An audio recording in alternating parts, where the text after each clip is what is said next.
राजे अनेक होते, राजपुतण्यात होते, मेवाडमध्ये होते, पश्चिम भारतात होते, पूर्व पश्चिम दक्षिण भारत चारही दिशेला राजे होते. पण याच्यात असा एकच राजा होता की ज्याने या देशातल्या लोकांमध्ये राष्ट्रवाद तयार केला. Chhatrapati Shivaji Maharaj is a father of Indian nationalism. सुरुवात कुठून आहे? राणा प्रताप कोणासोबत लढले, कशासाठी लढले? राणा प्रताप फक्त त्यांच्या स्वातंत्र्यासाठी, त्यांच्या राज्यासाठी लढले, देशासाठी. छत्रपती शिवराय हे देशासाठी लढले. आपल्याला मी आठवण करून देऊ इच्छितो, शिवाजी नावाचं रसायन आठवत नाही, आटोक्यात येत नाही. लोहा लोहे को काढता है, ह्या बापाच्या डायलॉगची आठवण औरंगजेबला झाली. आणि ज्याने वयाच्या 16व्या वर्षापासून तर वयाच्या 54 वर्षापर्यंत मोगलांची सत्ता काबूल, कंदहार, उझबेकिस्तान, बलुचिस्तान, तुर्कस्तान, सध्याचा अफगाणिस्तान पर्यंत रक्षण करून सांभाळली, त्या माणसाला शिवाजीला नामोहरण करण्यासाठी उझबेकिस्तान मधून भारतात बोलवलं. आणि आपला सासरा आणि आपला मामा जो फटफजिती करून गेलेला होता, this is the first surgical strike of the Chhatrapati Shivaji Raje in the लाल महाराज. काय बोलतात मोदी तुम्ही? सर्जिकल स्ट्राइक या देशात आमच्या राजाने पहिला सर्जिकल स्ट्राइक केला, शास्ता मामाची बोट तोडून. दिस इज अ सर्जिकल स्ट्राइक. गर्व आहे आम्हाला मराठी असल्याचा. म्हणून शिवाजी आमचा तो राणा, मराठी आमचा तो बाणा. बाकीच्या भामटांनो तुम्ही आयुष्यभर करा रे टाणा, आयुष्यभर करा रे टाणा.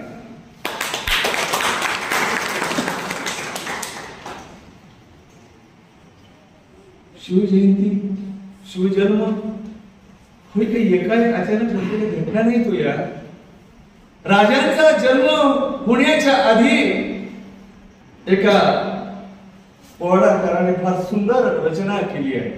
पेश करने की अर्जुमंदी चाहते हैं. अर्जुमंदी पेश करो. इतकी सुंदर शब्द आहे, 4 ओळींचा पोवाडा आहे. शिवाजी कसा स्वीकारला पाहिजे, राजांना कसं स्वीकारले पाहिजे. वजीर विचारे, बादशाह विचारे वजीराला, अरे आज आसमानाला काय झाला, अरे आज आसमानाला काय झाला. वजीर म्हणे बादशाला, अरे आज शिवनेरीवर या मातीला, या देशाला, या पाण्याला, या दगड्याला, या धोट्याला आज राजा मिळाला. शिवनेरीवर शिवबा जन्माला आला, शिवनेरीवर शिवबा जन्माला आला. वजीराचे बोल ऐकून बादशाह निरुत्तर झाला. क्या बात है, क्या बात है. जन्माने येण्याच्या आधी कोण आहे? शिवराय जन्माला आलेले नाही तोपर्यंत बादशाहला माहित नाही पुढे काय होणार आहे, हा माणूस काय करणार आहे, हा माणूस काय करणार. शिवराय राजांचं चरित्र वास्तवात शिवाजी राजे कसे घडले, शिवाजी राजांनी कसं प्रमाण केलं, राजा कसा असावा याचं उत्कृष्ट उदाहरण म्हणजे छत्रपती शिवराय आहेत. आणि हे बाळकडू त्यांना त्यांच्या जन्मदात्रीकडून मिळाले. मातृत्व, कर्तृत्व, नेतृत्व आणि दातृत्व याचा संगम म्हणजे राजमाता जिजाबाई. त्यांचा संगम म्हणजे राजमाता जिजाबाई. कर्तव्य मनगटात उतरावं लागतं, डोक्यात नाही. कर्तृत्व मनगटात उतरण्यापूर्वी मनात भाव निर्माण व्हावे लागतात. भावच जर निर्माण झाला नाही तर त्याच्यातून भक्ती जन्माला येत. भावातून भक्ती आहे, भक्तीतून श्रद्धा आहे. तुम्ही म्हणा सर अध्यात्म लावलं काय, कीर्तन करताय काय? श्रद्धेतून साधन आहे, छत्रपतींची हिंदवी स्वराज्याची साधना ही वयाच्या 7व्या वर्षापासून सुरू झाली, ती राज्याभिषेकापर्यंत आली.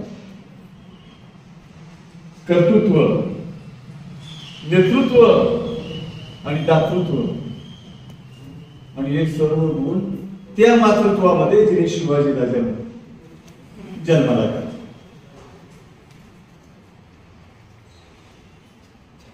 राजांनी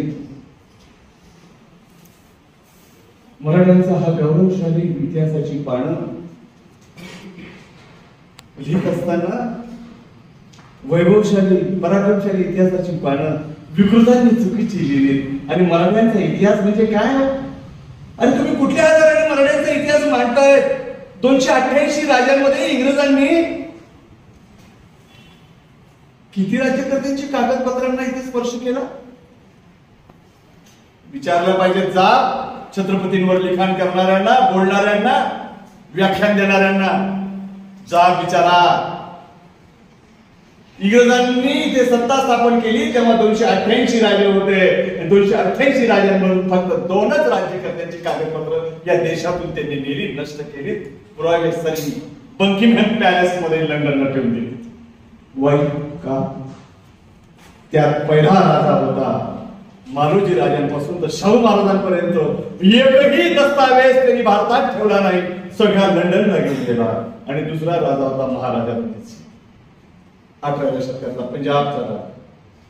शिवाजी राजांनी समुद्रावर नाकाबंदी केली.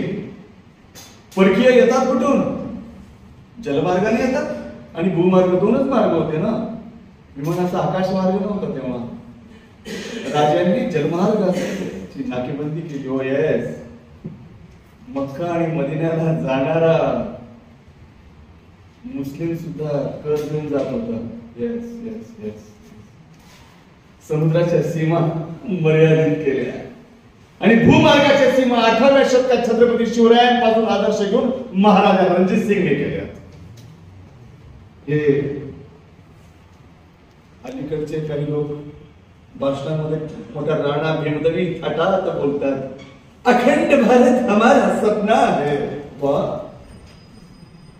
हम वो करेंगे. वाह, वेरी गुड, कोई बात नहीं, आ जाओ. हमारे आंगने में आपका ही काम है. सोपं आहे का अखंड भारत? सोपं आहे?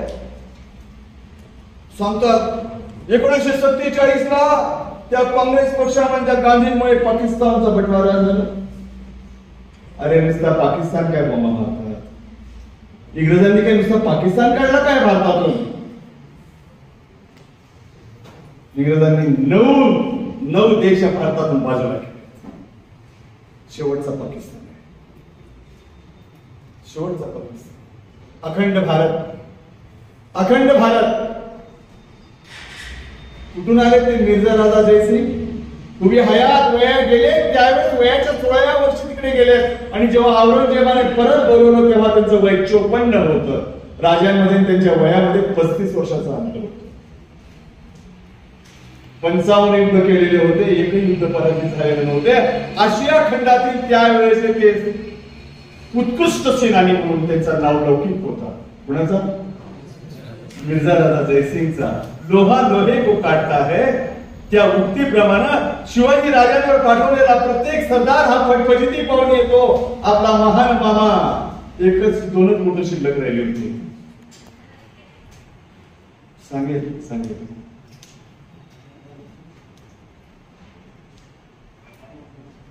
त्याची सुद्धा फटफटी झाली. Surgical strike. फक्त 32 लोक सोबत घेऊन गेलेत राजे. 32 नोंद आहे. अखबार नामा सांगतोय, मी सांगत नाही. पर्शियन लिटरेचर्स आणि डॉक्युमेंट्स ते वाचली पाहिजे आणि वाचली पाहिजे. 32 लोक 15 ते 18 वर्ष वयोगटातली राजांनी सोबत घेतली. छत्रपती शिवराय हे मॅनेजमेंट, टाइम मॅनेजमेंट गुरु. वेळेला आयुष्यात खूप किंमत दिली आहे, खूप किंमत दिली आहे. वेळ गेली तिथे नातं सुद्धा पाहिलेलं नाहीये. नातं सुद्धा पाहिलं नाही. स्वतःची पोटची लेक प्रतापराव गुर्जरांच्या मुलाला दिलेली होती. प्रतापराव गुर्जरांनी राजांचा आदेश मोडला.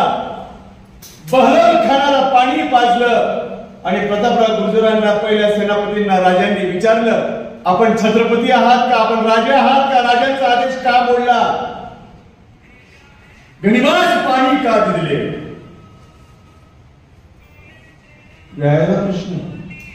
आणि ते 7 वीर इतिहासातले प्रतापराव गुर्जरांना छत्रपतींच्या बोलण्याचा प्रचंड धक्का बसला आणि आपल्या कुटुंबातल्या शिवाजी राजांच्या तरुण्या बाण जावयाला सोबत घेऊन, आपले भाऊ सोबत घेऊन बहलोल खानच्या सैन्यावर 7 वीर तुटून पडले. राई राई राई तुकड्या झाल्या.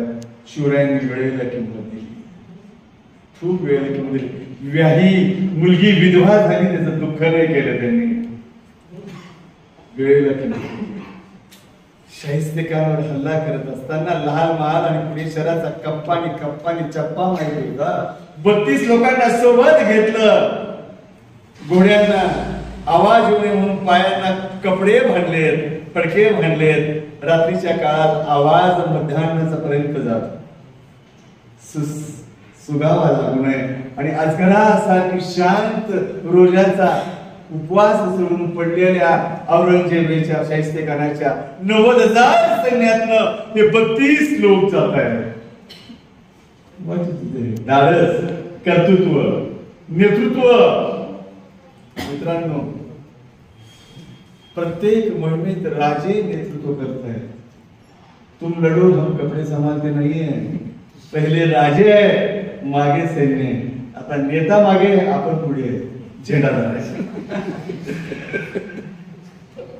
आपली किंमत काय माहित आहे?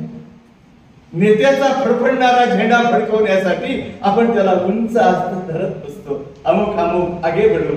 आपली किंमत फक्त दांडा आहे रे, तो तसाच. झेंडा धरण्याची किंमत म्हणजे झेंड्याचा दांडा. कशासाठी धरतात झेंडा, का धरतात?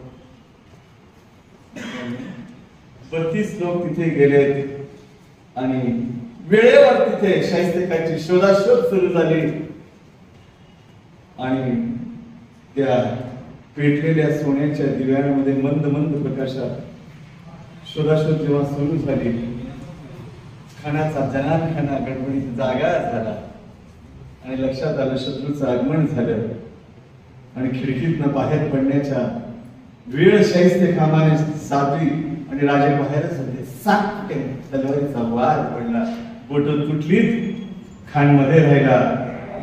खानाच्या कबिल्याला लक्षात होतं, मराठ्यांच्या राज्यात स्त्रीची प्रतिमा हृदयात नाही, देवाऱ्यात आहे. हे त्या यवनी स्त्रियांना ज्ञात होतं. जखमी झालेल्या शाहिस्तेखानाला बायकांच्या गरण्यात लपवण्यात आलं. शाहिस्तेखान सापडत नव्हता. वृद्ध येसाची कांची नजर फिर फिर फिर फिर फिर फिर लाल महालात फिरत. एकटाच म्हातारा होता, फक्त 18 वर्षाचा. सगळे 15 ते 18 वर्षाचे होते. 32 लोक. शिवराय तरुण होते, फक्त येसाचे कंक म्हातारे होते. आणि तिथून ओरडले, राजे राजे बघा, तो बायकांमध्ये दडला.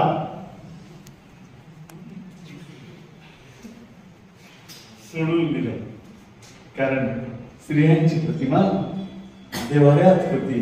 वयाच्या 10व्या वर्षी आपल्या सैनिकांना वास्तव शिवचरित्रातलं वयाच्या 10व्या वर्षी सैनिकांना आदेश दिलाय, परमुल्खात स्वमुल्खात मोहिमेस गेल्यास स्वधर्म परधर्म श्री तोशीस दिल्यास देहांत प्राचित शिक्षकेने राहील. हा शब्द 200 वर्षांनी पुन्हा न्याय व्यवस्थेत आलाय. छत्रपतींचा शब्द आहे ना, देहांत प्राचित्त. म्हणजे काय? मी तुला मारणार नाही, मी तुला शिक्षा देणार नाही, तुझी शिक्षा तुलाच स्वतः घ्यायचं. तुझं प्राचित्त ते पण पुसलं. देहांत, जर कायद्याचा अभ्यास करायचा, मृत्यू कसा असतो, देहाचा अंत केव्हा होतो आणि देह केव्हा अंताला पोहोचतो. म्हणून उद्या आम्ही खड्ड्यात जाऊन जर लपून बसतोय म्हणून दगड टाकून दिला, फडशी टाकून घेतली आणि आम्ही जर उद्या सांगत असत मी ज्ञानेश्वर माऊली आहे, जिवंत समाधी घेतली, ती समाधी नाही, ती आत्महत्या आहे. ती आत्महत्या आहे. हत्या आत्महत्या फरक आहे. आणि मित्रांनो, देहांत प्राचित्य शिक्षक येणे राहील असा आदेश जो राजा सैनिकांना देतो, त्या राजाला कल्याणच्या सुभेदाराची सून त्या राजाला सैनिक कशी भेट देतील आणि त्या सुनेला पाहून राजे म्हणतात, वा घाल घुसून बघा वास्तवातली शिवचरित्रातली, आपण इतक्या सुंदर, आमच्या आई इतक्या सुंदर राहिल्या असत्या तर आम्ही किती सुंदर. जो राजा आदेश देतो त्या राजाला कल्याणची देखील सुंदर सून भेट देतात. राजांच्या दरबारात कधीच नाच गाणं झालं नाही. ते काही मोगली राजे नव्हते. शृंगार, रस, राग याचा काही संबंधच नव्हता. शृंगार फक्त वीरश्रीचा होता, राग फक्त चैतन्याचा होता, संताप फक्त पराक्रमाचा होता. तिघी भिन्न भिन्न आहेत. आणि तो बायकांमध्ये लपलेला शाहिस्ते खान राजांनी सोडला आणि सांगितलं वेळ झालाय, बाहेर निघायचं. जिवंत सर्जिकल स्ट्राइक. 288 राजांपैकी एकही राजाचं कागद यांनी नेले नाही. फक्त दोनच राजांची कागद नेली, छत्रपती शिवराय आणि महाराजा रणजित सिंग. का असं केलं हो? माउंट स्टुअर्ट इन्फिंटन्स हा पहिल्यांदा डेक्कनचा गव्हर्नर ऑफ जनरल झाला, कोलकाता गव्हर्नमेंटचा. इतिहासप्रेमी होता. जेवढी कागदपत्र मिळवता येतील तेवढी मिळवली. त्याचं उर्वरित काम त्याने आपल्या एका नजीकच्या खलाशी म्हणून नोकरीला आलेल्या ग्रँड डफला दिलं. ग्रँड डफनं त्याचा असिस्टंट असलेल्या जॉन ब्रिग्सला दिलं. आणि मराठ्यांच्या इतिहासाची सगळी कागदपत्र मालोजी राजांपासून ते छत्रपती शाहूराजे, संभाजीपुत्र शाहू, 19 शतकातले शाहूराजे सगळी कागदपत्र गोळा केली आणि लंडनच्या बकिंगहॅम पॅलेस मध्ये ठेवून दिली. तुम्ही कसं शिवाजी मानताय? तो कसं मानताय शिवराय? कुठल्या साधनांच्या आधारे मानतायत आणि कुठून तुम्ही शोधून काढलं? आपण इतक्या सुंदर, आम्ही इतके सुंदर, आणि आमच्या कुठून शोधलं हे सगळं वाल्मिकी रामायणासारखी बनले. वाल्मिकीच्या रामायणामध्ये राम रावणाला मारत नाही, राम वनवासात जात नाही, सीतेचं अपहरण रावण करीत नाही, वानर दगड टाकून पूल बांधत नाही. हे सर्व कुठून आलं? हे उत्तर रामायणामध्ये उत्तरकांड हे बामणांनी लिहिलं. प्रतिभाशक्तीला जागृत करून अगदी म्हणायला पटेल तसा इतिहास लिहित सुटले बाबा. तसंच मराठ्यांच्या इतिहासाचं. काही साधन नसताना तुम्ही मराठ्यांचा इतिहास कसं काय मांडताय?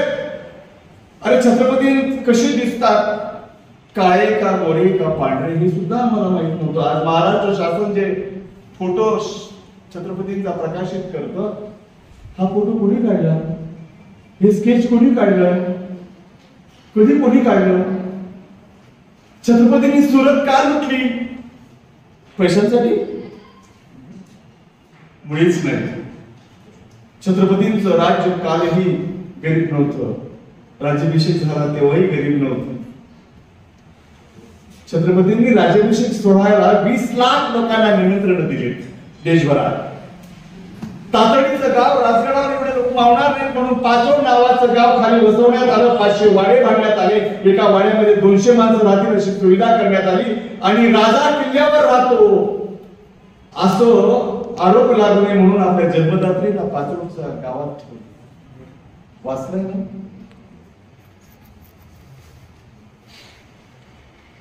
वय वर्ष 3 दिवस. लक्षात घ्या हा शब्द. हे इंग्रजांचा आलेल्या राजदूताने लिहिलेल्या रिपोर्टिंगचा शब्द आहे. कोलकाता कंपनी गॅझेट सरकारकडून राजांना नजराणा देण्यासाठी जो राजदूत आलाय ब्रिटिशांचा, त्याने त्याच्या कंपनीला, गव्हर्नरला दिलेला तो अहवाल आहे. त्याच्यात ते वर्णन आहे, वय वर्ष 3 दिवस म्हणजे बालक, ते वय वर्ष 100 पर्यंत राज्याभिषेक सोहळ्याला आलेल्या प्रत्येक व्यक्तीला राजांनी भेट दिली. 3 दिवस वयाच्या बालकाला एक होल, एक होल, आणि 100 वर्षाच्या सोहळ्यासाठी आलेल्या व्यक्तीला 3 होल. एक होल म्हणजे 3 ग्रेन पॉइंट 2. त्याचं आजचं बाजार मूल्य आहे 12,000 रुपये. मी आज घाईघाई निघालो, आमच्या लक्षात नाही आलं, नंतर आम्ही आपल्याला होल दाखवला असता. आमच्याकडे आहे, आम्ही आमच्या महाविद्यालयाला न्यायासाठी चांगला दर्जा मिळवून द्यावा म्हणून जे काम केलं त्याच्यात ते सर्व आम्ही दाखवलं. त्यात होल पण दाखवले, मिळवलेत आम्ही ते. वस्तूची किंमत काही याला मोल नाही, वस्तू काय याला मोल,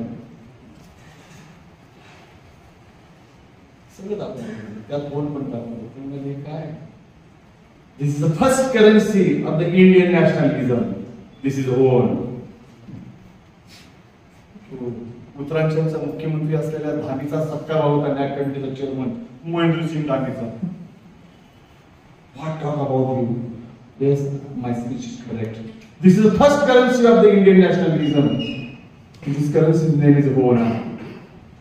छत्रपतींनी नुसतं राज्य नाही निर्माण केलं राजे, पण या उलट्या काळाच्या लेखकांनी इतका चुकीचा इतिहास लिहून काढला. आमचा गौरवशाली वैभवशाली इतिहास मनाला पटेल तसा लिहून काढला. आणि एकही कागद नसताना प्रण देशपांडे या माणसाने संशोधित केलेल्या महसूल विभागाच्या संदर्भातली 22 पत्रे सोडली तर छत्रपतींच्या कारकिर्दीचं एकही पुरावा इथे नाही. तुम्ही छत्रपती कसे मानत आहात, कसे सांगत आहात, त्याच्यावरून तुम्ही कसा अनुमान काढत आहात. तो इतिहास म्हणजे आपला इतिहास आहे. दोनच राज्यकर्त्यांची त्यांनी कारकीर्द दिली, छत्रपती शिवराय आणि महाराजा रणजित सिंग. महाराजा रणजित सिंगने या देशाच्या भूमींचं सीमा सुरक्षित केल्या, थेट सध्याच्या उझबेकिस्तान पर्यंत. रशियाची बॉर्डर आहे उझबेकिस्तान, जिथून बाबर आला, जिथून बाबर आला तिथपर्यंत महाराजा रणजित सिंगचं साम्राज्य होतं. और एक इंटरेस्टिंग बात बताना चाहते हैं, कोहिनूर कोहिनूर कोहिनूर जिसे आप कहते हैं, वो कोहिनूर किसी टाइम किसी वक्त महाराजा रणजित सिंह अपनी घोड़ी के दाहिने पैर को बांधता था. वो कोहिनूर आज एलिजाबेथ के ताज पे है. कैसे गया है काय बघा, पराक्रमाची मस्ती कशी आहे. आमच्या तुकाराम महाराजांची ज्ञानाची मस्ती आहे गाथेमध्ये. हे कीर्तनकार लोक, हे प्रवचनकार लोक तुकाराम सांगत नाही, मानत नाही. मानत नुसतं जेवढं आम्ही जातो आमच्या गावा, आमचा राम राम घ्यावा. महाराजांचा नाही तो दडदडीत खून केला, दडदडीत दडदडीत खून. छत्रपती शिवरायांच्या न्याय व्यवस्थेमध्ये तुकारामाच्या मुलाने तक्रार केली आहे. कुठे गेली ती कागदपत्र? राजवाडे सारख्या भामट्यांनी कागदपत्र गहाळ केली, खोटी कागदपत्र मराठ्यांच्या इतिहासाची तयार केली. राजवाडे नावाचा भामटा संशोधकाने शिवाजी महाराजांच्या बाटल्या सुद्धा बाला करून टाकल्या. 4 स्त्रियांची विवाह, त्याने 12 पात्रांची यादी केली. एक चुटोरा सापडलं गेलं, ते चुटोरामध्ये पुढे उल्लेख होता, पण चुटोरा कुठे अजून आम्हालाही सापडलं नाही. मी अनेकदा भारत संशोधन इतिहास मंडळात जाऊन आलो, राजवाडे संशोधन मंडळाचा मी संचालक असेल, मलाही सापडलं. मलाही प्रश्न पडलाय, महाराजांच्या बायका कसं काय होईल. 4 स्त्रियांची विवाह आहे, त्याच्यातून 2 स्त्रियांना अपत्य प्राप्ती आहे, त्याच्यातून एका स्त्रीची 2 नावं आहेत, सोयराबाई आणि पुतळाबाई, एका स्त्रीचं नाव. काय गंमत आहे. वास्तव काय चरित्रातलं. छत्रपतींच्या समाधीच्या शेजारी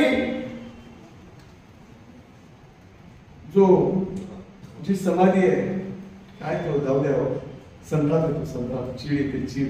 आणि मला चीड येते ते मराठी माणसांची जे शिवाजी राजांच्या जयंतीच्या उत्सवात मध्ये आनंदाने संदर्भ, जो पुतळ्याचं स्मारक आहे.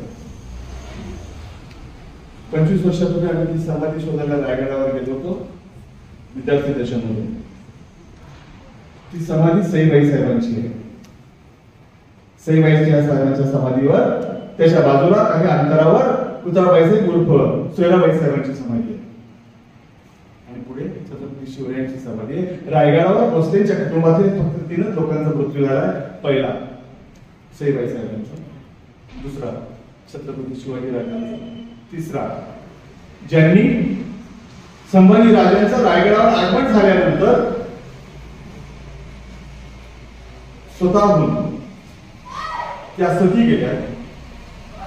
छत्रपती राजारामांच्या माता ना सोयराबाई साहेब उर्फ पुतळाबाई साहेब सती गेल्या. आणि शिवरायांच्या अशी 4 लोकांची होती. 4थी पिढी त्यात निघाली नाही. कशी इतकं इंटरेस्टिंग आहे. छत्रपतींच्या त्याकडे सांगितलं, छत्रपतींच्या समाधीचा जेव्हा शोध झाला, ज्योतिराव फुलेंनी लावला नाही.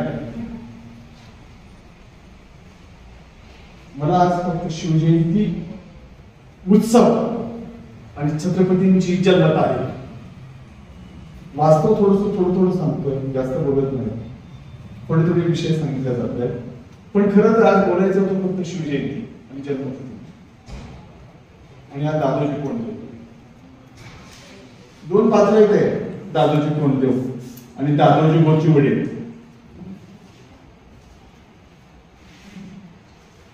संभाजी ब्रिगेडच्या लोकांनी लहान महाराष्ट्रातून दादोजी कोंडदेवचा पुतळा जो मुळा नदीमध्ये बुडवला, फार उशिरा बुडवला, फार वर्षांनी बुडवला पाहिजे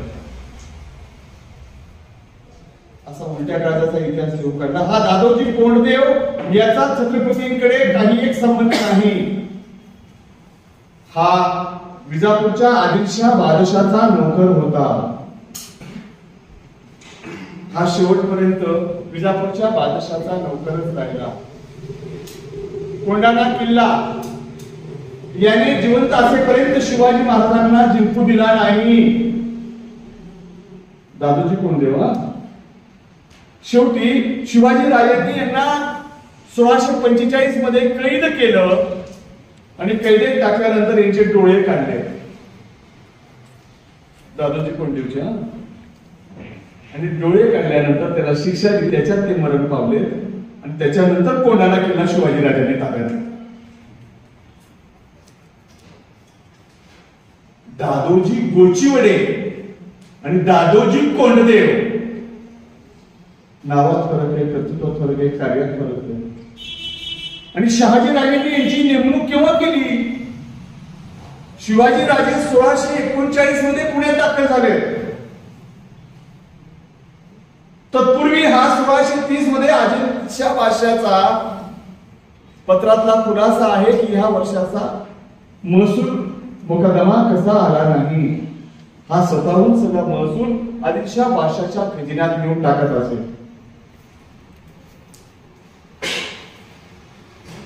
शिवाजी राजांनी सुरू केलेलं कार्य पाहून हा कार्य करत होता. शिवाजी राजांच्या विरोधात आदिलशाह बादशाहला सगळ्या बातम्या देत होता कोंडदेव. आणि एवढे करून थांबला नाही भामटा. मुरार जगदेव या आदिलशाही सरदाराला संगनमताने पटवून इथे खूप संपत्ती आहे आणि शहाजी राजा तुझा शत्रू आहे, याला मिळालेले हे जहागीरचं गाव आहे, याला नष्ट कर म्हणून मुरार जगदेवाने पुणे शहर उद्ध्वस्त केलं आणि त्याच्यावर गाढवाचा नांगर फिरवला आणि तिथे आलेली संपत्ती हडप केली. ही आदिलशाह बादशाहला ज्या दादोजी कोंडदेवने मुरार जगदेवला पुणे शहर उद्ध्वस्त करण्याचं निमंत्रण दिलं, त्या दादोजी कोंडदेवने इथे मिळालेली संपत्ती मुरार जगदेवने कशी हडप केली याचा वृत्तांत आदिलशाह बादशाहला दिला. म्हणून आदिलशाह बादशाहने त्याच्या तोंडाची जीभ छाटली आणि त्याला मृत्यूदंड दिला. मुरार जगदेवला तिथून सुरुवात आहे खोट्या इतिहासाची, चरित्राची. तिथून सुरुवात. शिवजयंती संशोधनाचं बोल स्फोटक सांगत नाही. मी शिवजयंती 19 फेब्रुवारी 1630 ही शासन पारित का मशा महाराष्ट्र शासन. ओके, म्हणजे शिवजयंती कशी साजरी झाली, केव्हापासून सुरू झाली आणि कोणी याचा शोध लावला. आम्ही आज मोठ्या उत्साहात शिवजयंती साजरी केली. घराघरात शिवजयंती झाली म्हणजे आनंदाचा हा लोक उत्सव आहे. हा लोक उत्सव आहे. सगळ्यांच्या घराघरात गोडधोड झालं पाहिजे. शिवजयंती हा सामान्य उत्सव नाही, हा लोकराजाचा उत्सव आहे. हा लोकांचा, बहुजनांचा, मराठ्यांचा, महाराष्ट्राचा उत्सव आहे. शिवाजी राजांनी त्यांचं राज्य स्थापन केलं त्यावेळेस त्यांचं जे घोषवाक्य आहे, मराठा ते तुका मिळवावा, स्वधर्म महाराष्ट्र वाढवावा. त्याच्या पुढचं नाही काही बोव्या, त्यानंतरच्या कलाकुसरांनी लावलेल्या आहेत. त्याच्या पुढे बोव्या नाही. महाराष्ट्र धर्म, महाराष्ट्र धर्माची व्याख्या या महाराष्ट्रामध्ये कोणी केली? महाराष्ट्र धर्माची व्याख्या सर्वप्रथम मांडल्या गेली प्रोफेसर भागवत यांनी मांडली. केव्हा मांडली? जेव्हा महाराष्ट्रामध्ये शाहू महाराजांच्या कारकिर्दीमध्ये वेदोक्त प्रकरण घडले. पैनगंगा नदीमध्ये कार्तिकी स्नानासाठी राजे भल्या पहाटे 3 वाजता पाण्यात थंडगार पाण्यात उतरले आणि प्रोफेसर भागवत म्हणजे दुर्गाताई भागवत ख्यातनाम लेखिका यांची पिताश्री आणि वारंगण्याच्या कुशीमध्ये पावन होऊन आलेला तो भट राजोपाध्याय तिथे सापडला. तो त्याची शोधाशोध सुरू झाली. तो येत नव्हता, सणाला उशीर होत होता. भागवतांनी राजांना विचारलं, राजश्री शाहू महाराजांना काय विदर्भ आहे, कडाक्याची थंडी आहे, पाण्यातनं भरपूर बाहेर निघालं पाहिजे. राजोपाध्याय येत नाहीये. राजोपाध्यायांचा शोध सुरू झाला. राजोपाध्याय नर्तकीच्या घरामध्ये वारंगणीच्या घरामध्ये मौज करत होते पहाटे 4 वाजता. तिथून त्यांना पकडून आणलं. पकडून आणल्यानंतर ते एका दगडावर बसले. दगडावर बसल्यानंतर म्हणाले, भागवतांनी त्यांना विचारलं, तुम्ही सुचिरभूत झालात का? सुचिरभूत. आणि मग त्याने जवळच असलेल्या एका सैनिकाच्याकडनं लोटा मागितला. त्या लोट्यातनं विशिष्ट एक झाड, लातीचं झाड तिथे होतं, त्याची पर्ण तोडली आणि ते पाणी डोक्यावर टाकलं आणि म्हणाला, मी सुचिरभूत झालो, मला आता स्नानाची गरज नाही. आणि मंत्र म्हणायला सुरुवात केली, स्वस्तेन इंद्रवंताशवा हा स्वस्तिना गोकाविश्ववेदा हा स्वस्तिना सारिष्ठदेवी स्वस्तिना बृहस्पतीचा सटरफट सगळे. भागवत ब्राह्मण होते. त्यांनी राजांना सांगितलं, काय म्हणतोय मंत्र म्हणतोय, कोणते मंत्र म्हणतोय विचारा त्याला. आता राजेच होते ते, शाहू राजे म्हणजे काय. अहो राजपुरोहित तुम्ही कुठले मंत्र म्हणताय? म्हणाले, मी कार्तिक स्नानाचे. अहो पण कोणते, वेदोक्त का पुराणोक्त? म्हणाले, पुराणोक्त म्हणतोय. वेदोक्त का नाही? शूद्रांना वेदोक्ताचा अधिकार नाही. हा, ज्या छत्रपतींनी तुमच्या शेंड्यांच्या जानव्यांचं रक्षण केलं तो छत्रपती शूद्र. आणि वाद सुरू झाला वेदोक्त प्रकरणाचा. वेदोक्त प्रकरणाचा वाद सुरू झाला. वेदोक्त प्रकरण तेव्हाच नाही, शेवटचं वेदोक्त आहे. पहिलं वेदोक्त शिवाजी राजांच्या काळातच आहे. राज्याभिषेकाच्या काळात शिवाजी राजे बघा, शास्ता मामाला हरवून झाल्यानंतर शिवाजीला आटोक्यात कसं आणायचं, लोहा लोहे को काटताय म्हणून मिर्झा राजा जयसिंगला बोलवण्यात आलं आणि शिवाजी राजांना पकडण्यासाठी पाठवण्यात आलं. संपूर्ण राजपुतानातल्या सगळ्या थंडगार झाला. अरे बापरे, तुला अशी नेमणूक देतोय की त्याच्यापर्यंत आता कोणीच यशस्वी झालेलं नाही. मिर्झा राजा जयसिंग म्हणला, मी पण मिर्झा राजा जयसिंग आहे. तुम्हाला मुस्लिम राजपद माहित आहे का? राजपद भारतीय राजपद माहिती आहे? शिवाजी राजांना आम्ही काय म्हणतो? महाराज. भारतीय राजपदाची सुरुवात ही राजा या शब्दापासून होते. राजा. अनेक राजांना जो हरवतो तो राजाधिराज. अनेक राजाधिराजांना जो हरवतो तो महाराजाधिराज. अनेक महाराजाधिराजांना जो हरवतो तो महाराज. अनेक महाराजाच्या ताब्यात आहे तो सम्राट. बस भारताकडे दोन गोष्टी चांगल्या आहेत. राजपद आहे, संख्या आहे.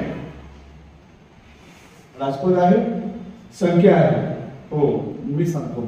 या अमेरिकन सांगतात ना, बेल्बिटच्या संपत्ती मोजायला संख्या नाही, आम्ही मोजून जातो. आमच्याकडे संख्या आहे. भारताकडे संख्या आहे. भारताकडे संख्या आहे. लेकरांना तुम्हाला कळायला माहित आहे का नाही? 100 नया पैशाचा 1 रुपया आहे. 100 पैशाचा 1 रुपया आहे. शेवटची संख्या मोजता येईल. पण तेवढा श्रीमंत आजपर्यंत या देशात कोणी झाला नाही, पुढेही होणार नाही. एवढी संख्या आमच्याकडे आहे. अंबानी फक्त खरवाला पोचले, महाखरवाला पण नाही. शंकू तर फार लांब, पद्म फार लांब, महापद्म फार लांब. तसं राजपद आहे. सम्राटाच्या पुढे राज होता, राजच्या पुढे विराट होता. प्राच्य काळापासून आमच्या देशामध्ये फक्त सम्राट पदापर्यंत राज्यकर्ते पोहोचले, राज आणि विराट झालाच नाही. राज म्हणजे अर्ध्या विश्वाचा मालक आणि विराट म्हणजे पूर्ण विश्वावर ज्याची सत्ता आहे तो विराट. शेवटचा सम्राट या देशातला सम्राट अशोक प्राच्य काळात. त्याच्यानंतर सम्राट पदच तयार झाले. तसं मुस्लिम राजपद. अनेक छोट्या टोळ्यांच्या प्रमुखाला शेख म्हणतात. मी मिर्झा शब्दाची व्याख्या सांगतोय. अनेक छोट्या प्रमुखांच्या टोळीच्या प्रमुखाला शेख म्हणतात. अनेक शेख ज्याच्या ताब्यात आहेत त्याला खान म्हणतात. सगळेच खान म्हणतात, त्याला खान म्हणतात. अनेक खान ज्याच्या ताब्यात आहेत त्याला मिर्झा म्हणतात. अनेक मिर्झा ज्याच्या ताब्यात आहेत त्याला सुलतान म्हणतात. अनेक सुलतान ज्याच्या ताब्यात आहेत त्याला बादशाह म्हणतात. अनेक बादशाह ज्याचा ऐकतात त्याला खलिफा म्हणतात. हे मुस्लिम राजकारण. सुलतान गेले, कोण आले? बादशाह. मोगल स्वतःच्या नावापुढे काय लावायचे? बादशाह. करेक्ट, बादशाह. त्याचा इंग्रजी ट्रान्सलेशन झालं एम्पायर. एम्पायर. राजा, किंग. किंग.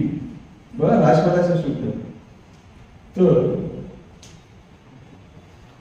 मिर्झा राजा जयसिंग त्याला ही पदवी दिली कारण त्याच्या ताब्यात अनेक खान होते. वयाच्या 16व्या वर्षी उझबेकिस्तानला गेला.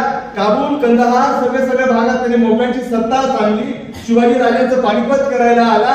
शिवाजी राजांच्या मोहिमेमध्ये त्याला विजय मिळावा म्हणून 3 महिने 300 ब्राह्मण घेऊन अनुष्ठान एकलव्यजीच्या मंदिरात लावलीत.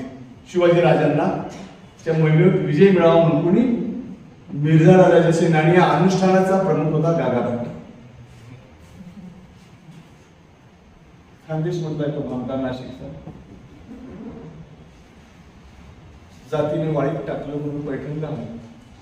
इथे पण काही टाळा असताना पण काशीला आहे. नाशिक जवळच्या बबूर गावाचा होता. त्याचं घर पण पाहणार होतं. जागा शोधून आहे.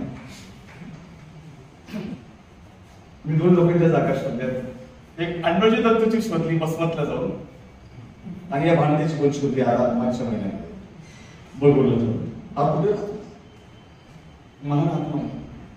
ज्या राजाने, ज्या ब्राह्मणाने 300 ब्राह्मण घेऊन 3 वेळा अनुष्ठान केली आणि शिवाजीच्या मोहिमेमध्ये तो राजा मैसूर जयसिंगला यश प्राप्त व्हावं म्हणून अनुष्ठानाला बसतो, त्याच ब्राह्मणाला शिवाजी राजे राज्याभिषेकला बोलवतात.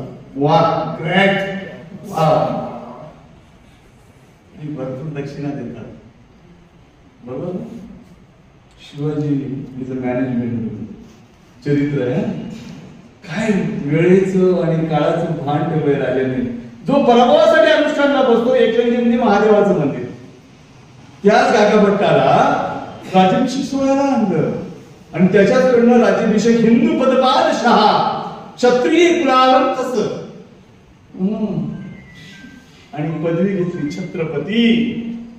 पती अनेक आहेत, पती अनेक आहेत. या सगळ्या पतींमध्ये आगळा वेगळा छत्रपती, ज्याच्यावर डोक्यावर ज्याच्या सर्वांच्या कष्टकरी कामकरी श्रमिक पीडित शोषित वंचित यांच्या सर्वांच्या डोक्यावर ज्याचं कृपेचं छत्र आहे तो छत्रपती. राजपदाच्या वेगळी पदवी आहे. मी राजपद सांगितलं आपल्याला. राजपदात आहे का राजा महाराजा सम्राट राट विराट? छत्रपती पद नाहीये, छत्रपती पद नाहीये. राजपदाची नवीन मांडणी केली. नुसतं छत्रपती झाले नाही, छत्रपतींनी राज्याभिषेक करत असताना नुसता राज्याभिषेक केला नाही, आपली प्रशासनाची भाषा ठरवली. पर्शियन भाषा ही हद्दपार केली प्रशासनाचा. इंग्रजांनी 1832 मध्ये कायदा पारित केला हो. 1818 मध्ये सत्ता स्थापन झाल्यानंतर 1832 चा इंग्रजांचा कायदा आहे. आजपासून 12 फेब्रुवारी 1832 पासून कोलकाता शिवराय कोलकाता गव्हर्नर असे जाहीर करतो की आजपासून ईस्ट इंडिया कंपनीची प्रशासकीय भाषा ही पर्शियन नसेल, इंग्रजी असेल. आणि त्यांनी कायमस्वरूपीचं उच्चाटन केलं. पर्शियन लँग्वेज आमची नव्हती, राज्यकर्त्यांची होती, सुलतान आणि मोगलांची. ती त्यांची पण नाहीये, ती पर्शियन लोकांची जुरास्ट लोकांची लँग्वेज आहे. जुरास्ट माहित आहे ना?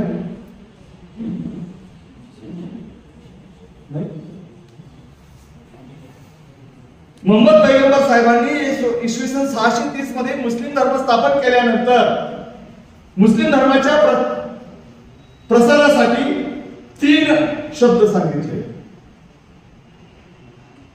5 शब्द, 5 अक्षर 2 शब्द. जद्दोजहद. कुणी आहे की इथे मुस्लिम? पवित्र कुराण. जद्दोजहद हा शब्द पवित्र कुराण मध्ये 6 वेळा आलेला आहे. अल्लाहू अकबर येते, पर्शियन पण येते. त्यांचा काशी काही इतकं सुंदर लग्न लावून संस्कृत पण येते. I understand from the 6 international languages. ही माझी ज्ञानाची साधना आहे. आता अरबी शिकतो, रोज जातो मशीन पाठी.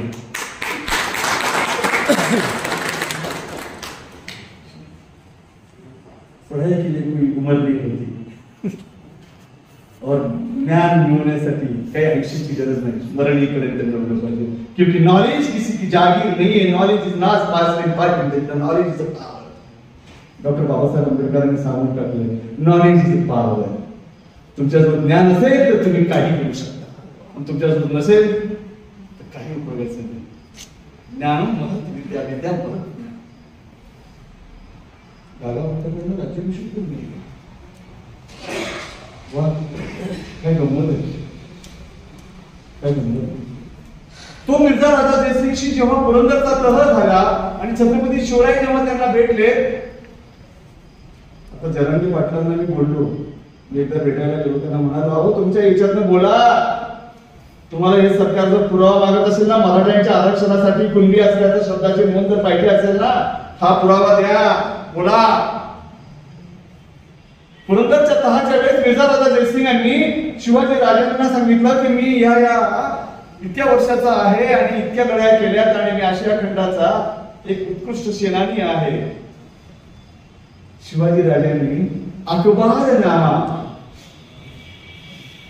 या कागदात पर्शियन कागदपत्रामध्ये त्याचा उल्लेख आहे. त्याच्यावरून आपण हिंदीमध्ये वृत्तपत्राला अखबार असा शब्द लावला. अखबार नामा म्हणजे बादशाच्या दैनंदिन कार्याची नोंद घेणारा दस्तऐवज, म्हणजे सध्याच्या भाषेतला संसदीय कामकाज मंत्री. करेक्ट. त्याच्यात नोंद आहे आणि त्यात छत्रपतींचा डायलॉग कफर वरून कातूर शब्द आला. ते शिवाजी म्हणत नाही, ते सेवा म्हणतात. काय म्हणतात? सेवा ही नाही, सेवा सेवा सशाचा त्याला मात्रा व त्याला काना सेवा. तो आरबी शब्द आहे, त्याचा अर्थ फार गंभीर आहे. कारण माझ्या राजाचा अपमान हा आमचा अपमान. आणि मग ते जाणीवपूर्वक वापरलेला शब्द आहे मोगलांनी. आणि मग त्यात राजे सांगतात, राणाजी आप बहुत बड़े सेनानी हो, आप बहुत ताकतवर हो, आपको तजुर्बा भी बहुत है, लेकिन आपकी शक्ति दूसरे के लिए है. मैं मेरी खुद की मिट्टी के लिए, मेरे खुद की पानी के लिए, मेरी खुद की जमीन के लिए लड़ता हूं. ये फर्क आप में और मुझ में है. तिथे राष्ट्रवाद आहे, तिथे राष्ट्रवाद आहे. आणि त्याच्यानंतर पुरंदरच्या तहानंतर त्याने शिवाजी राजांना कोंडीत पकडलं आणि आग्रा भेटीचं जायला भाग पडलं. त्या आग्रा भेटीला जाण्याच्या पूर्वी छत्रपती शिवरायांनी औरंगजेबला जे पत्र दिलेलं आहे, त्या पत्राचे काही शब्द त्या अखबारनामात आहेत. शिवाजी राजे औरंगजेबला पत्र लिखता है, मैं काश्तकार हूं, मेरे दादा परदादा काश्तकार थे. काश्तकार म्हणजे काय? काश्तकारी म्हणजे शेती करणे, म्हणजे कुणबी. हा, करेक्ट ना? अरे जिथे आमचा राजाच सांगतोय आम्ही कुणबी आहेत, तुम्हाला आणखीन या शासनाला कोणता मोठा पुरावा पाहिजे? शिवाजी महाराजांपेक्षा मोठा पुरावा कोणताच नाही रे बाबा. माफ कर, हे शिंदे सरकार, फडणवीस सरकार, याच्यापेक्षा मोठा पुरावा नाहीये आमच्याकडे. जिथे आमचा राजाच कुणबी आहे, आमचा राजाच कास्तकार आहे. उघड अर्थ आहे ना. मैं कास्तकार हूं, मेरे दादा परदादा कास्तकार थे. काय करत होते वेरूळला? शेतीच करत होते ना. हा, शेतीच करत होते. काही झाडांचा कारखाना होता इथे. बघा मित्रांनो, छत्रपतींच्या चरित्रातलं हे घाल पुस्तक इतक्या चुकीच्या पद्धतीने इतिहासाची मांडणी केली, इतक्या चुकीच्या पद्धतीने सांगितलं. त्यांचा विवाह पद्धती सुद्धा बदलून टाकला. गरज नसताना 12 महिन्यांचं लोणचं गळ्यात अटकून दिलं, तो रामदास गळ्यात अटकून दिला, तुकाराम संपून टाकला. मग अशी माझं बोलण्याचं राहून गेलं. इथं संत तुकाराम हा जगातला पहिला असा व्यक्ती आहे मित्रांनो. हे सरकार भिकारचोट सरकार तुमचं आमचं काय कर्ज माफ करेल रे? आखू या देशातला पहिला कर्जमुक्तीदाता, या देशातला पहिला कर्जमुक्तीदाता जर कोणी असेल तर तो संत तुकाराम आहे. त्यानं तुकाराम म्हणजे काही तुम्हाला असं वाटतं का ते काही एकदम गरीब घराण्यातले होते? तुकाराम म्हणजे काही एकदम खायची विवंचना असलेलं व्यक्तिमत्व होतं? महाजन होते. महाजन म्हणजे काय? सावकार. त्यांची सावकारीची लांबी रुंदी किती आहे? किती आहे लांबी रुंदी तुकाराम बाबांच्या सावकारीची? तुकाराम बाबांच्या सावकारीची लांबी रुंदी आहे 22 कोशी. म्हणजे महाराष्ट्रात आखा आलाच. महाराष्ट्र बाहेर सुद्धा सावकारी होती प्रचंड. आणि ही सगळी गहाण खत तुकाराम बाबांच्या घरात होती. तुकाराम बाबांनी ही सगळी गहाण खत इंद्रायणी नदीत बुडवली आणि सगळ्यांना कर्जमुक्त केलं. आणि कुटुंबातल्या लोकांनी टाळू फोडला. अरे तू तर गावाचा रंग करून टाकलास, भडंग भिकारी केलास आणि ही सगळी संपत्ती सगळे कर्ज माफ करून तुकाराम बाबा त्या डोंगरावर जाऊन बसले. रामकृष्ण पहिला कर्जमुक्तीदाता तुकाराम बुवा यांनी छत्रपतीच्या मावा कीर्तनकार कधीच सांगत नाही. ऐकले ना कधी कीर्तनकाराच्या याच्यात? सांगणार नाही. तुकारामांनी प्रत्येक कुटुंबात जाऊन प्रत्येक पालकाला आव्हान केलं, जावा हिंदवी स्वराज्याच्या सैनिकात मावळा म्हणून काम करा. 4 मुलं असतील तर 2 मुलं पाठव, 2 घरी ठेव, 2 मावळे. तुकाराम बुवा गावोगाव जाऊन हिंदवी स्वराज्याच्या पत्रिकेची जाहिरात करत होते. त्या तुकाराम बुवांचा दडदडीत पूल जेव्हा झाला, त्याची तक्रार छत्रपतींच्या न्यायालयीन कक्षात आलेली आहे आणि तुकाराम बुवांचा मुलगा छत्रपतींनी वयाच्या 10व्या वर्षी पारित केलेल्या आदेशातला शब्द त्या तक्रारीत बोलतो, देहांत प्राचित्त. शिक्षा देणे तो शब्द पेशवाईमध्ये रामशास्त्री प्रभूंनी राघवा दादाला वापरलाय. नारायणराव पेशवाईची हत्या झाली आणि त्यावर न्याय निवाडा करत असताना राघवा दादांना देहांत प्राचित्ताची शिक्षा हीच घेणे राहील असं सांगून रामशास्त्री प्रभूंनी न्याय दरबार सोडला आणि जंगलात गेले. सिक्वेन्स देहांत प्राचित्त, दुसऱ्यांदा, तिसऱ्यांदा. करेक्ट. तर मग ही सगळी कागदपत्रांची छानबीन का होत नाही? नकली कागदपत्र कशी काय आली? शिवचरित्राकडे होतो, शिवजन्मतिथीकडे होतो. शिवजन्मतिथी कशी, शिवजयंती कशी आकाराला आली? तुम्हाला कल्पना नसेल. फार वस्ताद आणि अत्यंत डोकेबाज आणि कावेबाज जो माणूस, चातुर्वर्ण्य व्यवस्था अभिप्रेत असलेला माणूस. टिळकांची घोषणा ती फक्त त्यांच्या जातभाईसाठी आहे असं बगाडे म्हणतात, मी नाही म्हणत. मराठवाडा विद्यापीठात इतिहास करतो.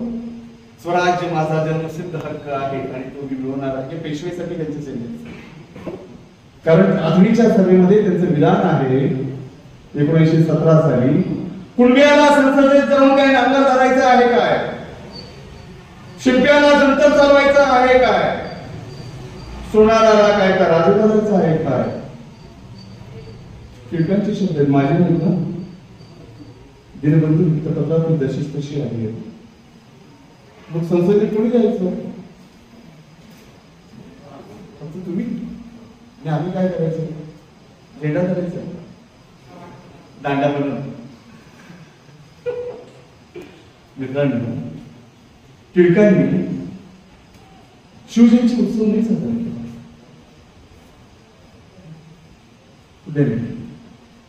पण छत्रपतींच्या शिवरायांच्या समाधीचा शोध किती लोकांना माहित आहे? कोणाशी का? हो, पण त्याच्या आधी काय फुल्यांनी केलं ना? फुल्यांनी केले. सर्वात आधी फुल्यांनी त्यांच्या साहित्यामध्ये छत्रपती शिवरायांचा पोवाडी भूषण हा पोवाडा आहे, बरोबर. आणि मग बनावट साधनं कशी आली? टिळक फार वस्ताद होते. आज तुम्हाला भारतामध्ये, महाराष्ट्रामध्ये, मराठी भाषेमध्ये जेवढी देवतांचे स्तोत्र, आरत्या ज्या आहेत त्या कोणी लिहिलेल्या आहेत? टिळकांनी. गणपतीची म्हणा त्यांनीच लिहिली, लक्ष्मीची त्यांनीच लिहिली, सगळ्या देवतांच्या आरत्या आणि स्तोत्र त्यांनी लिहिली. टिळक साहेब राष्ट्रनेते हो, त्यांच्या राष्ट्रत्वाच्या बाबतीत, प्रेमाच्या बाबतीत मी नाही करत, पण ते जातीभिमानी होते, चातुर्वर्ण्य व्यवस्था अभिप्रेत असलेले होते आणि ब्राह्मणशाहीचे पुरस्कर्ते होते.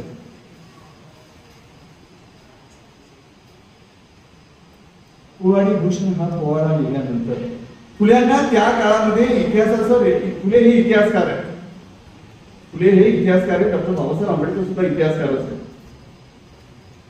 फुल्यांनी उपलब्ध असलेल्या पुराव्यांच्या आधारावर इतिहास मांडण्याचा प्रयत्न, उपलब्ध असलेल्या साधनांच्या आधारावर, आणि त्यांनी अनुमान काढली, ती चुकीची नाही आहेत काढली, ती सत्य आहे. आणि मग शिवरायांच्या समाधीचा सर्वात आधी कोणी शोध घेतला? शिवरायांच्या समाधीचा सर्वात आधी 18व्या शतकात मराठ्यांच्या इतिहासाचा अभ्यास करण्यासाठी आलेला, इंग्लंडवरून आलेला एक आयरिश व्यक्ती भारतात गरिबीची परिस्थिती असल्यामुळे त्याने ईस्ट इंडिया कंपनीच्या कोलकाता सरकारकडे कार्यालयात नोकरी पकडली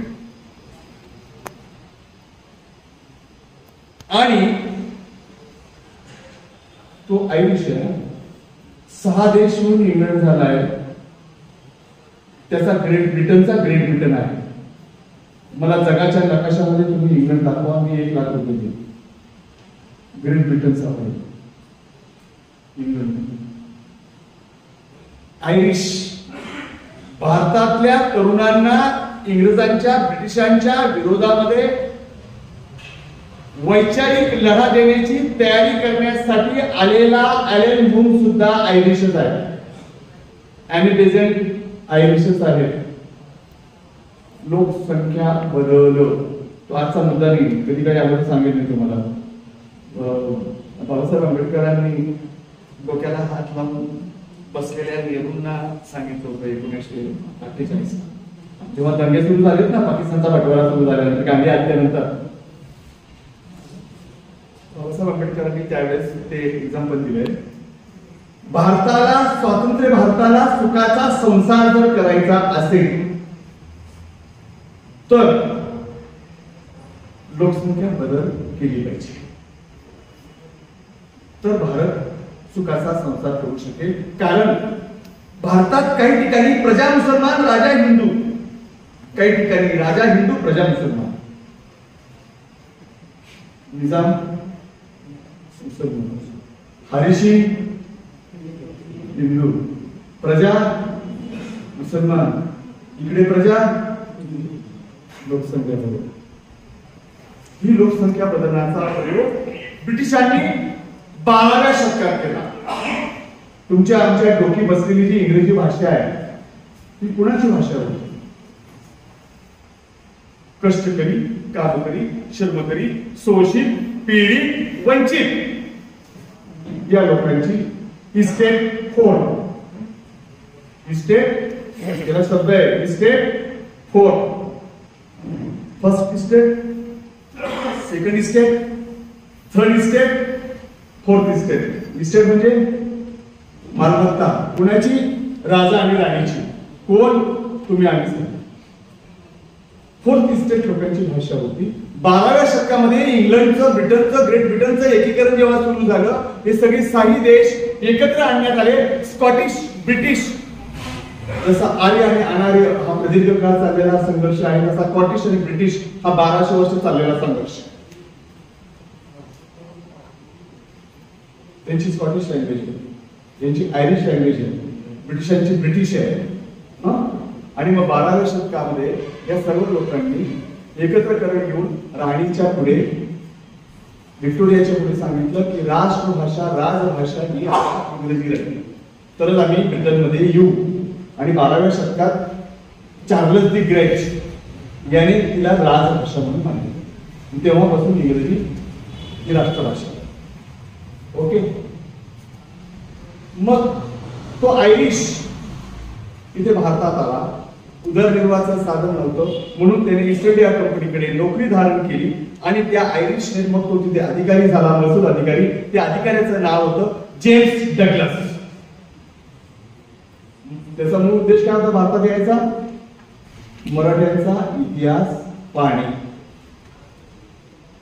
त्याला एवढी प्रेरणा का मिळाली मराठ्यांचा इतिहास लिहायची?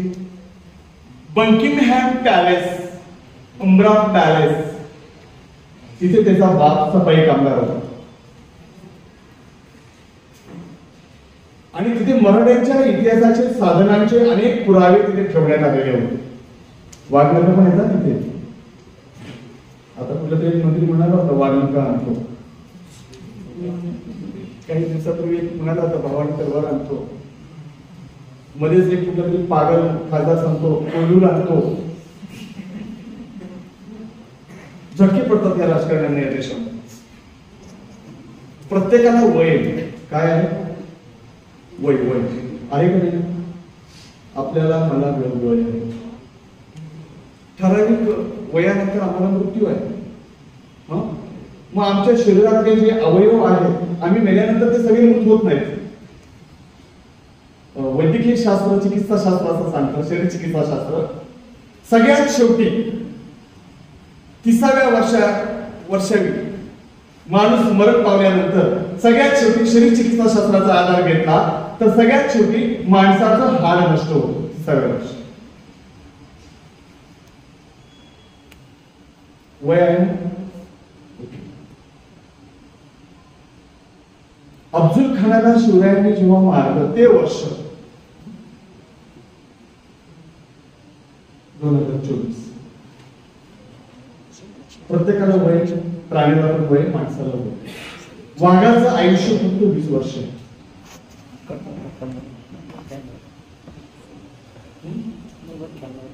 त्याचं आयुष्य जर 20 वर्ष लाईफ, मग त्याच्या शरीराचे अवयव आणि त्याचे पाठ किती वर्ष टिकू शकतात? मानवापेक्षा जास्त. अफजल खान मरायला किती वर्ष झाली? 350. वाघ असते. उद्याला एक प्रयोग करू. एक कोणी कटकरी नोट घ्या कुठल्याही चक्राची, हवाबंद पेटीत ठेवून द्या.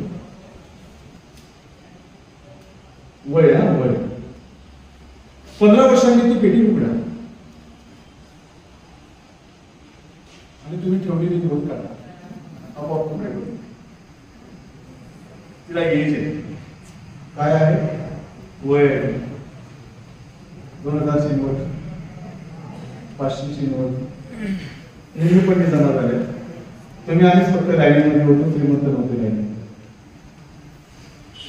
मग तो डग्लस इथे आला, मराठ्यांचा इतिहासाचा शोध घेतला आणि शोध घेत असताना ते सर्व प्रेरणा त्याला मिळाली आणि त्याला रायगडला जाण्याची खूप उत्कंठा लागली आणि तो रायगडाला आला. कोण? डग्लस. आणि डग्लस रायगडाला आल्यानंतर त्याने छत्रपतींच्या शिवाजीचा समाधीचा शोध घेतला. छत्रपतींच्या समाधीवर प्रचंड झाडं उगलेली होती आणि मग तो कोलकाताला आल्यानंतर त्याने इंग्रज लष्करी अधिकारी एक जर्नल चालवायचे, मासिक, ऐतिहासिक लेखांच्या किंवा सामाजिक आर्थिक सगळं जर्नल त्यामध्ये मासिकामध्ये छापल्या जायचे ते आर्टिकल्स. एक बुक ऑफ बॉम्बे नावाच्या मासिकामध्ये त्याने आर्टिकल लिहिले. कोणी? डग्लस. आणि डग्लसने त्या आर्टिकल मध्ये टिळक, रानडे यांना जोडलं केले आणि सांगितलं एवढे मोठे राष्ट्रनेते. मी वाचलेले पुस्तक पान नंबर 443, आवृत्ती 1882, लाईन नंबर 30. त्याच्यात तो म्हणतो, पुरावा दिलाय, थापाने माझा पुरावा दिला. आणि त्याच्यात तो म्हणतो एवढे मोठे राष्ट्रनेते, ज्या माणसाने या देशामध्ये राष्ट्रवाद निर्माण केला, ज्या माणसाने इथे परकीय येवनी शत्रूच्या विरोधामध्ये एक मोठी यंत्रणा उभारली, त्या माणसाच्या समाधीचा कुणी जीर्णोद्धार करायला 1 रुपया येऊ शकत नाही. असं त्यांनी ते पुस्तकात लिहिलं.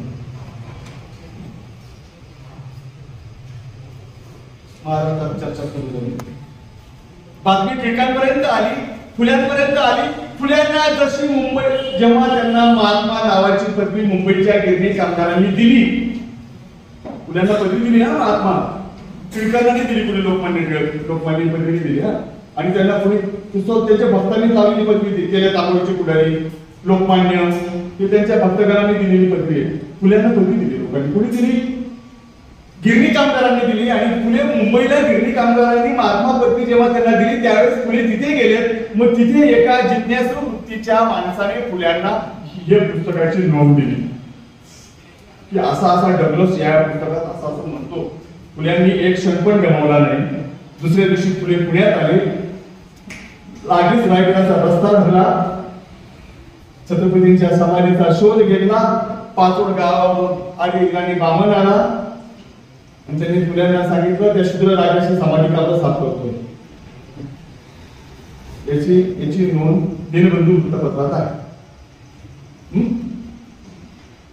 फुले तेवढ्यात गप्प बसली नाही. फुले पुन्हा परत आले.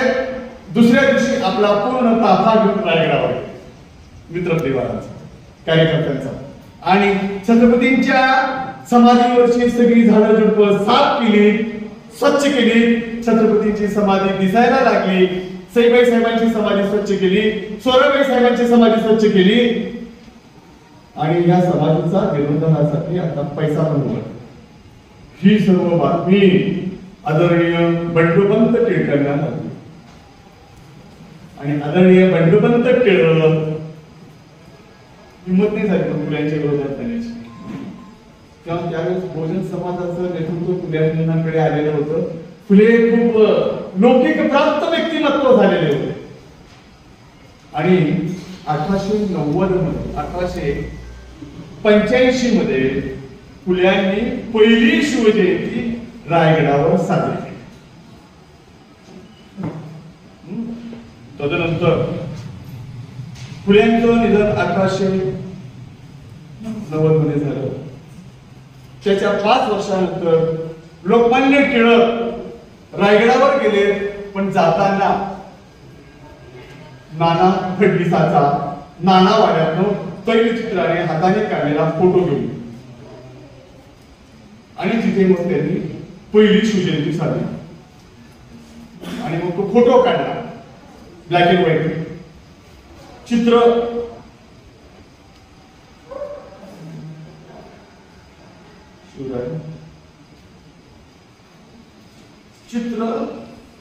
चित्र जगत या मासिकामध्ये त्याची मासिक आपल्या डॉक्टर बाबासाहेब आंबेडकर मराठवाडा विद्यापीठाच्या मध्यवर्ती ग्रंथालयात आहेत.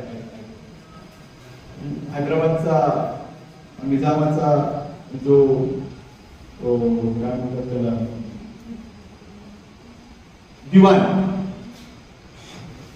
त्यांनी जी ग्रंथसंपदा या विद्यापीठाला दान केली त्यात ते कलेक्शन आहे.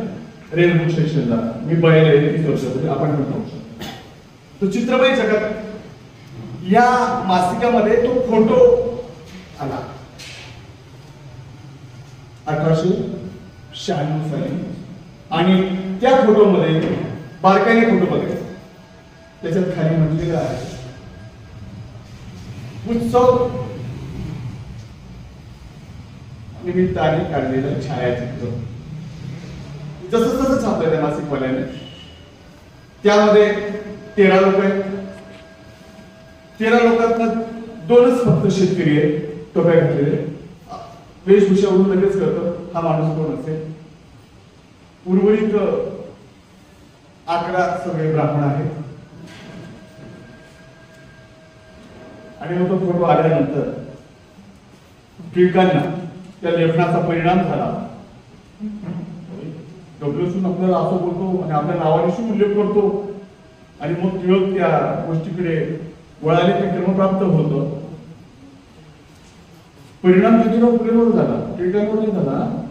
ज्योतिराव फुले लागले दुसऱ्या वर्षी गेले आणि ज्योतिराव फुल्यांनी शिवरायांची पहिली शिवजयंती वैशाख शुद्ध 3 कॅलेंडर कळतं ना.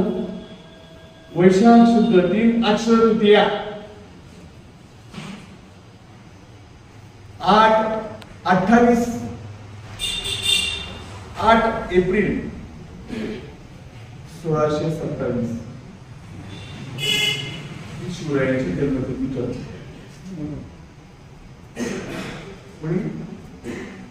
फुल्यांनी पहिली जयंती आणि मग हे केल्यानंतर टिळकांनी ही जयंतीचं सूत्र तारीख बदलण्याचं मला आणि मग त्याच्यानंतर बघा आता गंमत टिळकांनी जे पुरावे आणले त्याच वेळेस 1914 मध्ये कुणीतरी जेदे घराण्याची एक चोपडी वही टिळकांना दिली. आता हे जेदे घराणा इतिहासामध्ये प्रसिद्ध आहे पुण्याचा. काय केलं जेदे घराण्याचा जो प्रमुख आहे कान्होजी जेदे हा शहाजी राजांचा मित्र आदिलशाही सरदार रहमतुल्लाह खानाकडे नोकरीला होता. शहाजी राजांनी त्याच्यातला चपळपणा त्याच्यातली वागण्याची पद्धत त्यांना ती भावली आणि त्याच्याकडनं त्यांना मागून घेतली. कुणाला? कान्होजी जेदेला. कान्होजी जेदेच्या सोबत त्याचा मित्र मालोजी घोरपडे हा सुद्धा नोकरी करायला. लक्षात ठेवा नाव घोरपडे. पुढे स्वातंत्र्य संग्राम संताजी घोरपडे त्यांच्याशी संबंधित आहे. आणि मग शहाजी राजे त्यांना घेऊन बेंगलोरला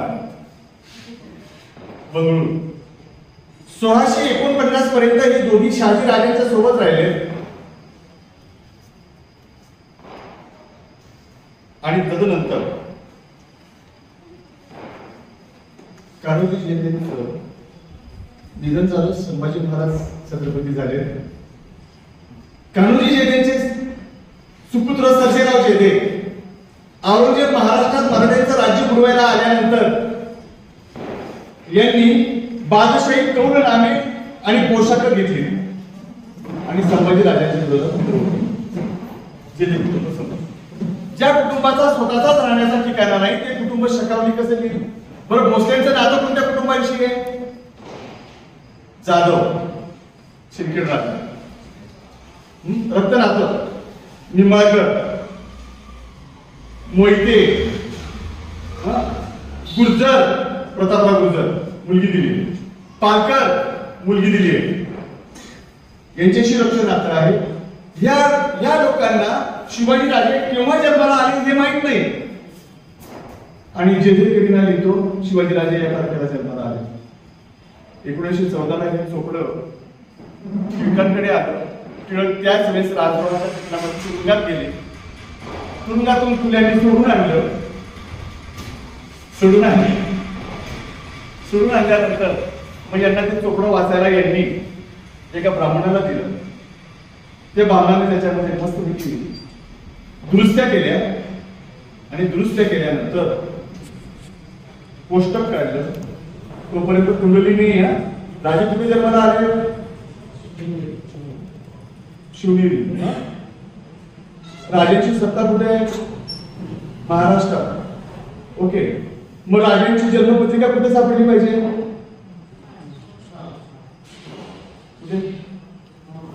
महाराष्ट्रात. पण राजांची जन्मपत्रिका कुठे सापडते? मारवाडमध्ये. ज्याने शकावली बदल केली. 28 पानं एका पानावर 12 ओव्या एका ओवीमध्ये 9 शब्द 5 अक्षरांचा एकच शब्द.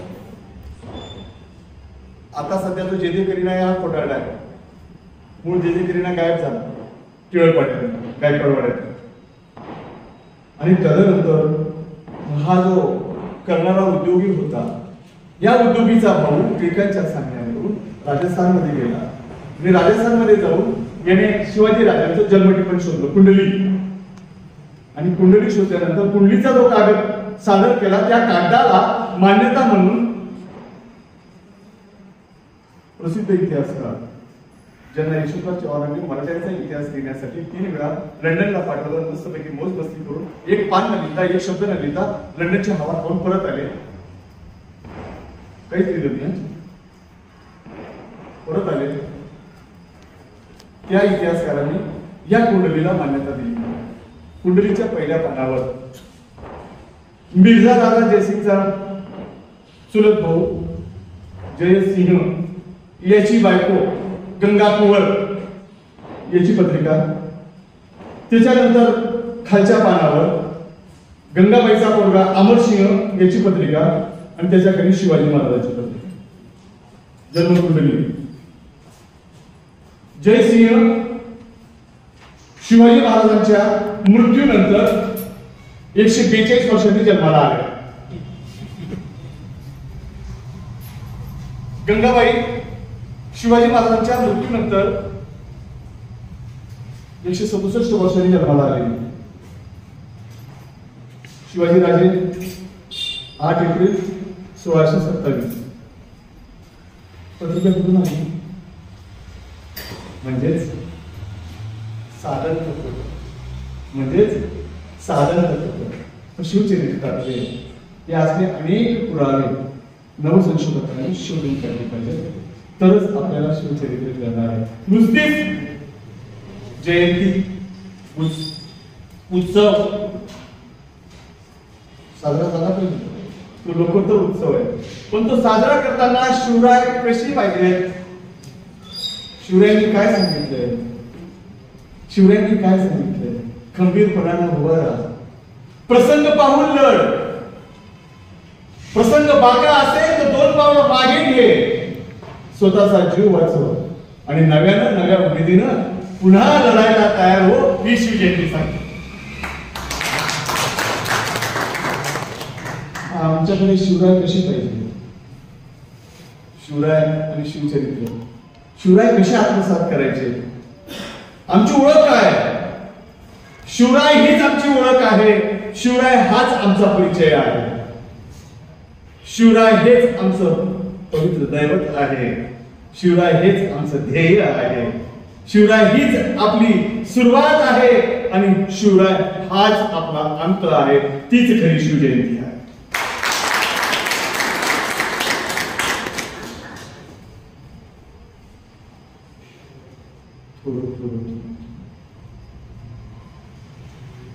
चरित्र, वास्तव, शिवजयंती विषयांची गल्लत गपलत झाली आहे. मांडणी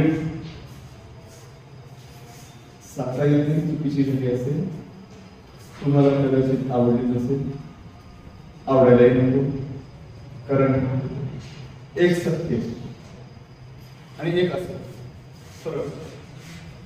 एक असत्य जर 100दा सांगितलं तर सत्यात रूपांतर होतं.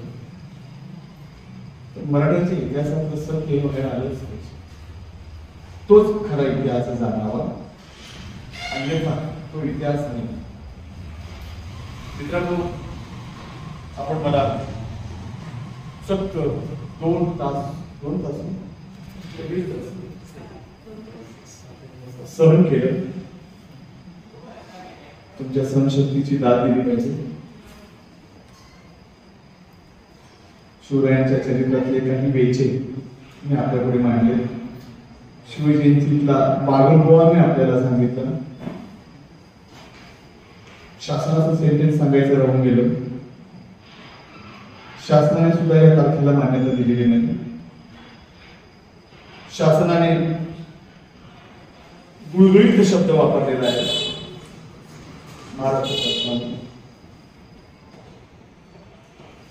सार्वजनिक उत्सव साजरे करण्याकरिता असा शब्द विधानसभेत ठराव पास करून झाला.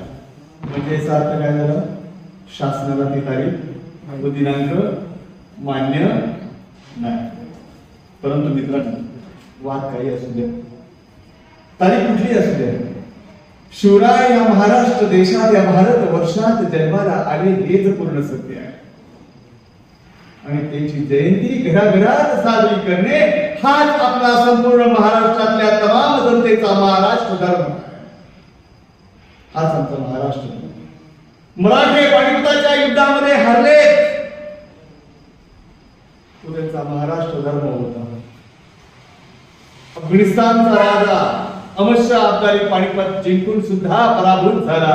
मराठी पानिपतात पराभूत होऊन विजयी झाले.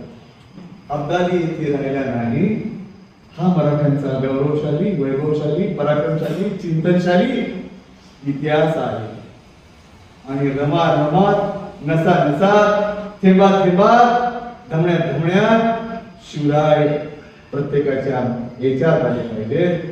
शिवराय डोक्यात घेण्याचा विषय नाही, शिवराय आत्मसात करण्याचा विषय. प्रत्येकाला शिवराय जर आत्मसात करायचं असेल तर आधी शिवरायांचं चरित्र हे निरपेक्ष पद्धतीनं, वस्तुनिष्ठ पद्धतीनं, तटस्थ पद्धतीनं आपण आधी वाचलं पाहिजे. चौकस बुद्धीने ते आपण आत्मसात केलं पाहिजे आणि सत्याचा लोप होणार नाही याची चिंतन करून मराठ्यांचा गौरवशाली वैभवशाली इतिहास शिवजयंतीच्या माध्यमातून येणाऱ्या वक्त्याकडून आपल्याला ऐकायला मिळालं पाहिजे अशी अपेक्षा व्यक्त करतो आणि इथे थांबतो. संयोजकांचे, नियोजकांचे आणि आदरणीय जिल्हासचिव बाळासाहेब पवार, सार्वजनिक वाचनालयाच्या समितीचे अध्यक्षांचे सर्वांचे मी आभार मानतो आणि आपल्या गुणात राहू इच्छितो. बोलण्याच्या ओघात जात निहाय पर्याय नसतो. काही लेख झाले असतील तर क्षमा असावी. तो उद्देश आमचा काहीच नसतो कुणाला चुकवणं, कुणाच्या भावना ठेच पोचवणं असा मुळीच त्याच्यातला पदार्थ काढू नये. जे सत्य आहे ते संशोधनातलं माहिती तुम्हाला आपल्याला सांगितली. म्हणून मी सुरुवातीला आपल्याला विचारलं, गुळगुळीत बोलू परखड बोलू पण संशोधनात बोलू का तळाखे बंद. सर्व प्रकारचं बोलून करावं लागतं. लेकरं पण बसलेली होती, लेकरांना कंटाळा आला, काही सभ्य लोकांना कंटाळा आला. सत्य पसंत नसतं पण सत्य हे सत्यच असतं. सत्य हे मधुर आहे, हे विषयासारखं नाही असं मी नाही म्हणत, गांधी म्हणतात असं माझं म्हणणं नाही. तर आपल्याला सगळ्यांना शिवचरित्रातले काही बेचे मनाला भावले असतील किंवा भावलेही नसतील तर मित्रांनो, एक समृद्ध ग्रंथ आहे आदरणीय मानसिंगजी पवारांनी त्यांच्या पिताश्रीच्या प्रतिचित्यात काढलेला आहे. खूप समृद्ध आहे. वाचनाच्या मर्यादा ज्या मर्यादित झालेल्या आहेत त्या अमर्याद करा. अमर्याद वाचनाच्या मर्यादा जेव्हा होतात त्यावेळेस अनेक प्रश्न आपोआप सुटतात. पण आता वाचनाशी या मोबाईलमुळे लोकांचा संबंध दुरावत चाललाय.